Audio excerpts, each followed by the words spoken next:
Amma galibi a cikin azumi akwai waɗanda ke ƙorafi game da wato yanayi na basir.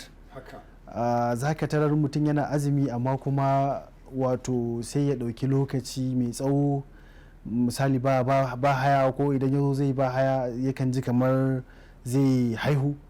Irin waɗannan abubuwa da ake samu, wanda kuma yakan zo ya zamanto wato kamar ita ma cuta ce. Wasu na ganin kamar azumin ne yake tasiri wajen cutar da su akan irin wannan matsaloli. Wace irin menene dalilin da yake sabbaba wannan matsalar ga mai azumi, sannan kuma ya kamata a ce sun kula wajen wato samun daidaito a cikin al'amarinsu ba tare da an samu ita wannan matsala ba? To har kullum ya kamata wanda zai dogon lokaci bai ci abinci ba ya gane cewa me ma yake ci, me zai ci. Na'am. Na farko ilimin da zaka fara yi kenan. Wai a gaban ka menene ma abin da zaka yi saboda shi? Abin da zai bawa jikinka karfin zafi ne, ko akwai abin da zai bawa jikinka karfin sanyi, ko kuma akwai wanda zai iya bawa jikinka ingantacciyar ɗabi'a. Sai ka ga mutum saboda tsabar rigima sai ya ajiye nama, wai nama shine sahur ɗinsa. Babu maganar ganyayyaki, fruit and vegetable, ganyayyaki da 'ya'yan itatuwa. Sai ka zo ka ajiye nama, ka ciyo shinkafa, an zabga wa shinkafar mai, an fahimta ko? Ka zo ka zuba mata wato nama a ciki, ka zo ka ci, wasu ma ba ganyayyaki a ciki. Yaya za a yi a zauna lafiya? Duk abin da zai iya ɗaga wa mutum hankali a lokacin da zai yi azumi, to za ka ɗauke shi yawan maiko ne a ciki.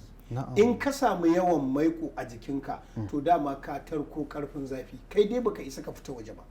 Kana fita za ka ji jikinka ina nema da yawon wuyanka yana neman ya soye gaba daya, jikinka ya dauki zafi mummuna. So kake duk inda ruwa yake ka kwara a jikinka. To yaya aka yi ka samu wannan? Cin abu mai maiko. Kenan in kana da wayo sai kai wata dabara. Musamman za ka ga iyayenmu da kakanninmu a da kunu suke saya da fura, sai ga dama fura suke yi.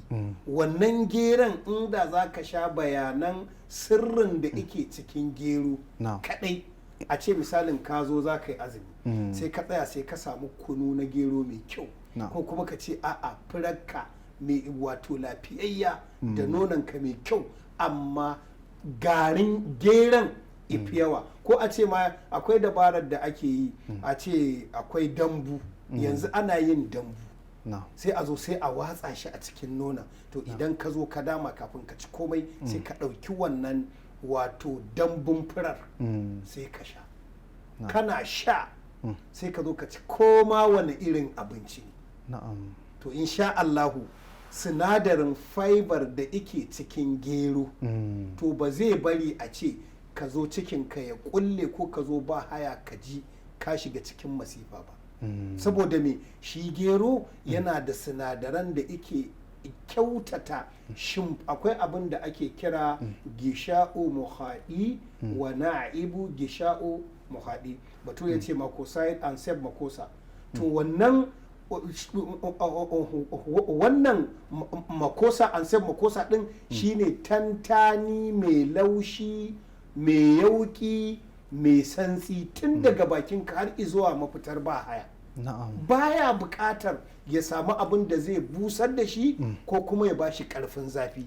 Ta haka idan ya fito da dama shi matsatsafar majina ne.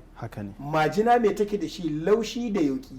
Don haka tun da Allah ya sanya wannan gurin matsatsafar majina, to me ya kamata ya samu? Ita wannan majinar ta samu abin da za ta daɗa narkar da ita. In ya son ka zo ba haya ka sai kai cikin kwanciyar hankali. Amma da majina ta samu, ka tauna kashi, ka ci tsokan nama, ka ci shinkafa da mai da sauransu, babu wani ganye a ciki da zai raunana wannan abincin, to mutum ya janyo kansa.